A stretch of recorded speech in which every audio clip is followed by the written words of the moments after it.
Bismillahirrahmanirrahim. Assalamualaikum warahmatullahi wabarakatuh. Selamat pagi. Hari ini kita ketemu lagi dalam kuliah online, di mana pertemuan ke-14 ini adalah pertemuan terakhir pada mata kuliah Statistika Matematika. Nah, pertemuan ini merupakan kelanjutan dari sebelumnya, yaitu tentang variabel random continue, di mana kemarin variabel continue kita telah mempelajari distribusi normal dan distribusi eksponensial. Selanjutnya kita lanjutkan ke distribusi gamma, distribusi student T, Q kuadrat, dan distribusi F. Nah, yang pertama tentang distribusi gamma. Apa itu distribusi gamma? Suatu variabel random X dikatakan berdistribusi gamma dengan parameter T dan lambda. Jadi di sini parameternya ada dua, T dan lambda, dan nilainya positif. Mempunyai fungsi peluang seperti ini. Fx, lambda E pangkat min lambda X T min 1. Dengan gamma T per gamma T. Gamma T itu merupakan fungsi gamma. Telah kita ketahui sebelumnya bahwa definisi fungsi gamma adalah seperti ini. Jadi integral E pangkat min Y pangkat T min 1 dy, batasnya 0 sampai tak hingga.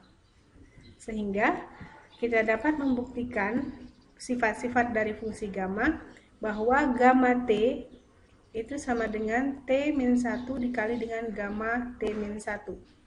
Menggunakan penurunan seperti ini. Nanti silakan dipelajari.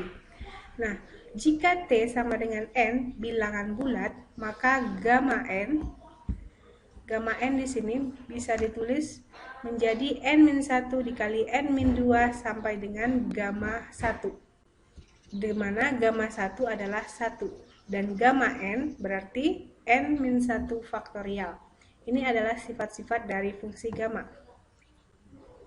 Nah, variabel random gamma ini dapat dianggap sebagai perluasan dari variabel random geometri, sehingga masih ada hubungannya dengan variabel random geometri. Dan ingat, variabel random geometri adalah variabel random diskrit yang merupakan keluarga dari binomial.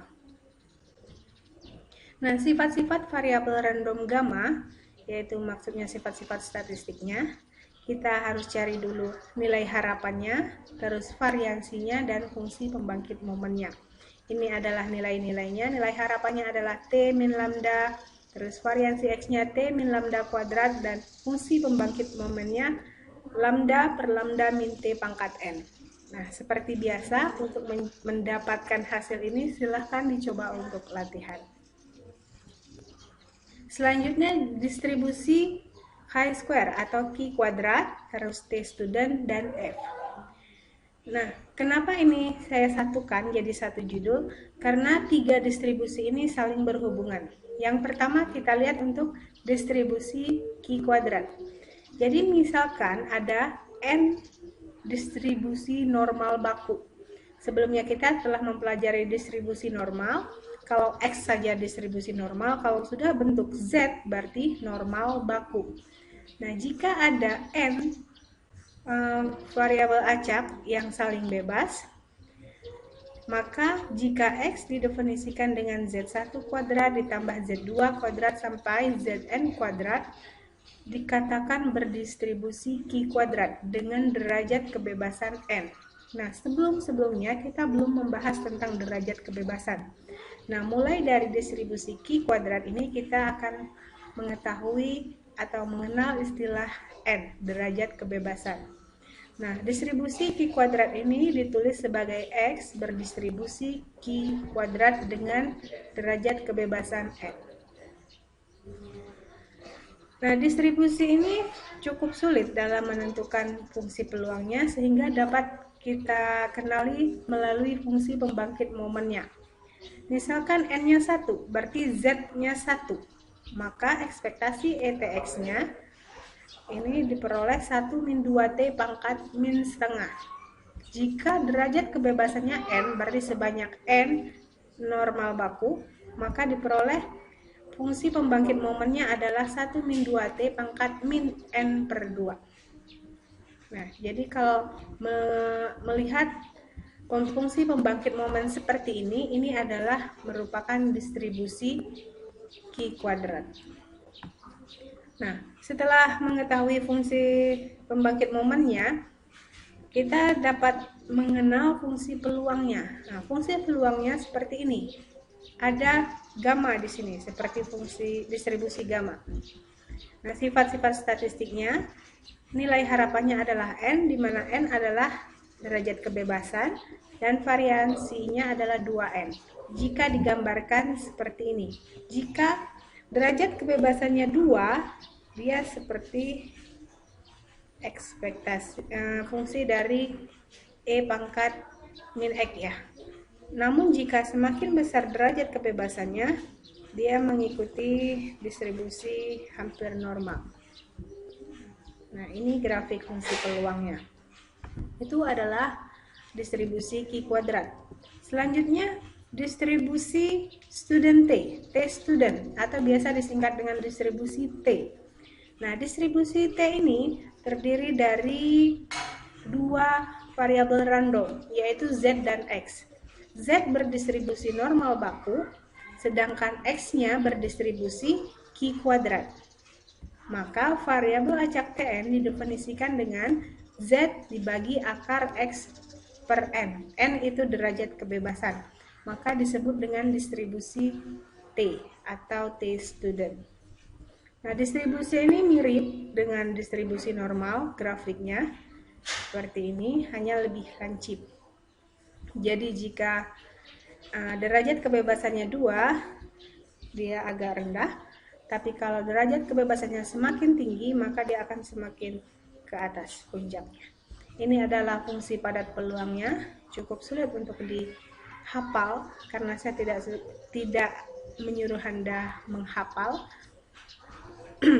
Nah, sifat-sifat statistiknya sama. Setiap ada distribusi, kita cari sifat statistiknya, yaitu ekspektasi Tn-nya sama dengan 0, N-nya lebih dari 1, dan variansinya N per N-2 untuk N-nya lebih dari 2. Sama seperti sebelum-sebelumnya, silahkan cari nilai harapan dan variansinya sebagai latihan.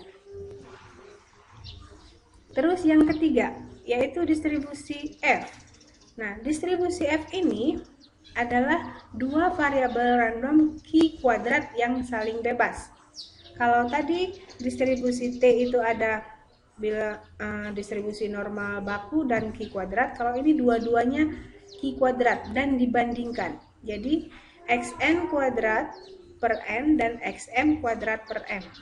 Derajat kebebasannya ada 2, N dan M. Nah, ini dikatakan distribusi F. Nah, fungsi padat peluangnya seperti ini. Ini juga tidak perlu dihafal. Dan sifat-sifat statistiknya diperoleh M per M-2. Jadi kalau variansinya hanya di M, sedangkan ekspektasinya hanya di M, sedangkan variansinya ada M, ada N. Nah, jika dilihat grafiknya, dia menceng ke kanan. Ini adalah grafik fungsi padat peluang dari distribusi F. Nah, itulah distribusi yang wajib Anda kenali pada modul 1 ini. Nah, di sini ada latihan. Kita telah mempelajari variabel acak diskrit, ada binomial dan keluarganya, ada Poisson, dan ada uniform. Terus distribusi acak, maksudnya variabel acak yang kontinu, kita sudah mempelajari normal, terus ada eksponensial, dan yang sekarang pada pertemuan yang terakhir ini. Nah, ternyata setiap distribusi itu mempunyai hubungan. Nah, di sini saya mengharapkan Anda dapat menggambarkan berupa peta, berupa sketsa yang menggambarkan hubungan masing-masing distribusi yang telah Anda pelajari. Nah, untuk selanjutnya kita akan melakukan ujian modul 1 dan kemungkinan ujian modul 1-nya akan berupa online juga. Ya, akhir kata saya ucapkan terima kasih. Wassalamualaikum warahmatullahi wabarakatuh.